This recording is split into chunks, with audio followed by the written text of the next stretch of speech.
you always knew you were gay? Yeah, it's. I sort of describe it as you know that the sky is blue, but you keep telling yourself that it's red. So you fought it?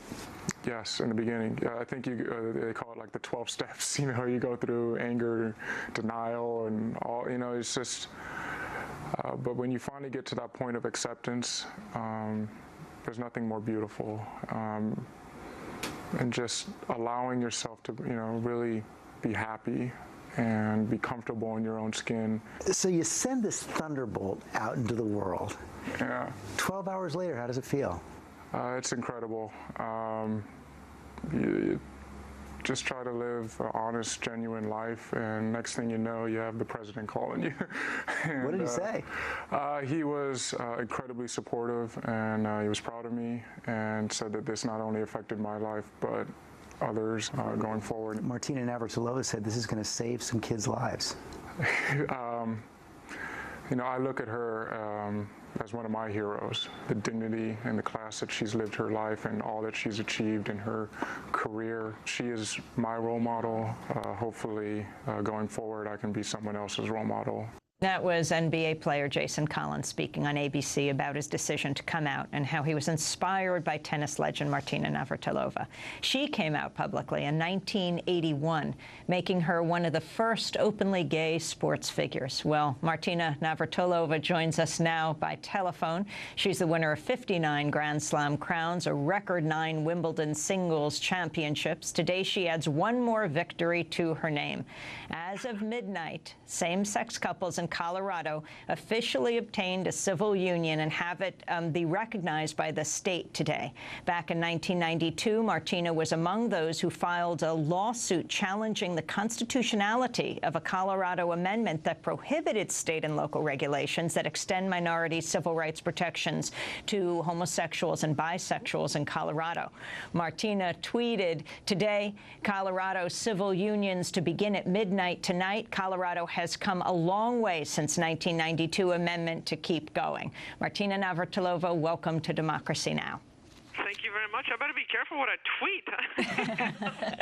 I keep thinking I'm only tweeting to my followers, but it's out there, isn't it? Well, now your friends and family have gone viral around the world. Your response first to the man who worships you, to Jason Collins, who's come out in Sports Illustrated. His first sentence is, "I'm a 34-year-old NBA center. I'm black and I'm gay."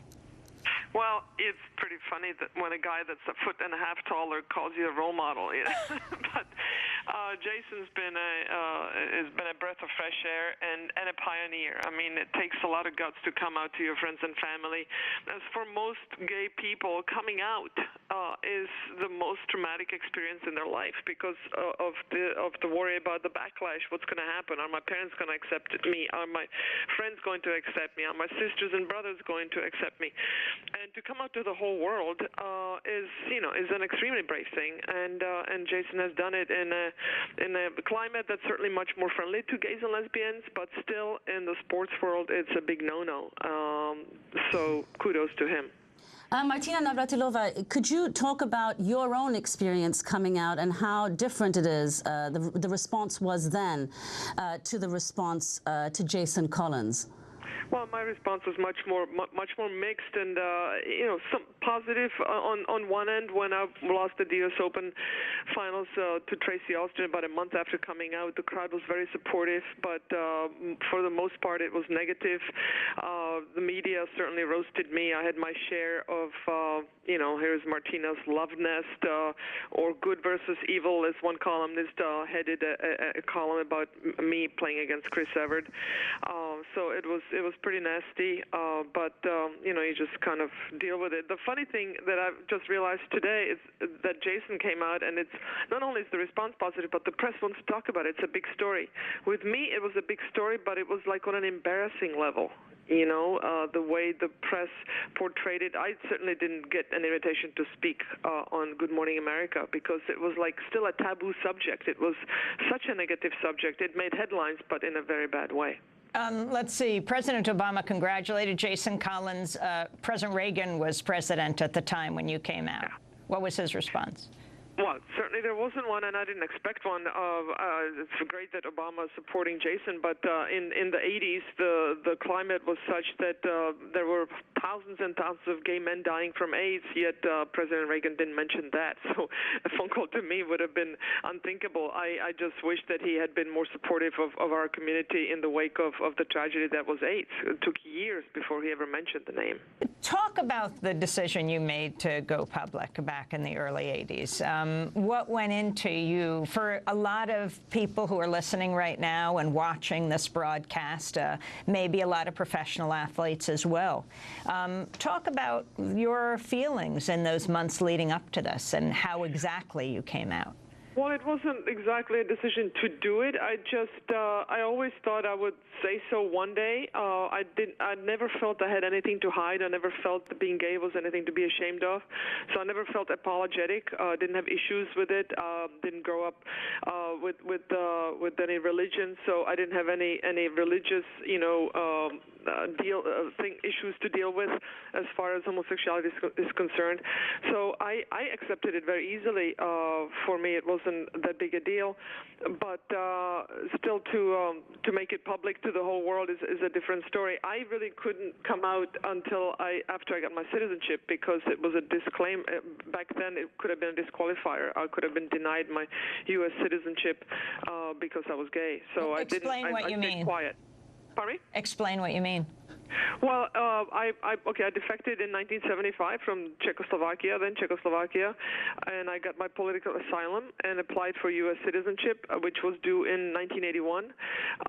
And if I came out as gay, the Naturalization Service could have said, no, we're not going to give you your citizenship because you are gay. That was a disqualifier. It could have been a disqualifier to get my citizenship. So I kept quiet. I didn't lie. When reporters asked me, I just didn't answer the question. I said, that's private, and I'm not going to talk about it. And then once I got my citizenship, I didn't have to hide anymore. Martina Navratilova, can you explain what the impact was on your career, on your tennis career, both in terms of actually playing the sport and in terms of endorsements once you made this revelation?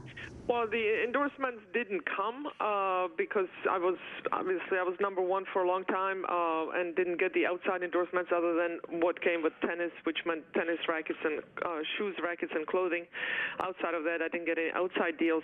But I think because I came out and I was true to myself and I was finally able to just be free and not have to pretend, not have to lie, not have to hide anything, I think because of that I played better tennis. And, I of course, was a much happier person. So I think it helped me become a better tennis player. Most of all, I felt free, and you can't put a price tag on that. Financially, did it cost me? Absolutely. How much? I don't know, and I really don't care. Do you think it's easier for women to come out than men?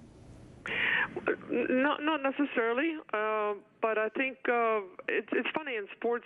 Women have to kind of prove their heterosexuality when they're really good athletes. There were women that have written books proclaiming their heterosexuality, just in case anybody thought that they were gay. Because for a lot of girls growing up, as soon as they're athletic, they're called unnatural or lesbians or whatever. And a lot of straight girls don't even get involved in sports because they don't want to have that kind of bullying happen to them.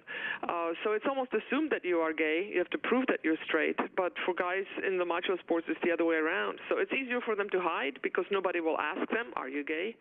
I don't think I've never heard of a male reporter asking a male athlete, are you gay? But they certainly feel free to ask the women. So it's just, again, there's a kind of a double standard with men and women. But I think women perhaps, I don't know why they have been braver over the years in coming out. I don't know. Well, from Collins to Colorado, as of last night, midnight, Colorado can officially obtain same-sex couples there, a civil union, have it recognized by the state. Talk about what you did in 1992, filing a lawsuit. Well, first of all, kudos to Governor Hickenlooper for signing this, and I'm sure that he will go a step further eventually. I think we will have full marriage rights in Colorado. But in 1992, there was a very hateful Amendment 2 that basically made it legal for any institution to deny gays and lesbians access, whether it's hospitals or restaurants or employment. Anybody could fire you or not let you in a restaurant because you were gay. And I had wanted to speak to the press about this amendment prior to the election because I was scared that it would pass. And nobody wanted to talk to me. They said, oh, no, it'll never pass. It'll never pass. Sure enough, the election comes. Bill Clinton wins. Amendment 2 loses. It passes by a vote, it was like 52 to 48%, even though before the vote it showed that it wouldn't pass, but it did pass. And the next day, my PR agent had like 200 phone calls and requests for interviews. Everybody wanted to talk to me. Now it was too late. So, but it was overturned at the Supreme Court as it was unconstitutional. But there was a big fight over nothing, unfortunately.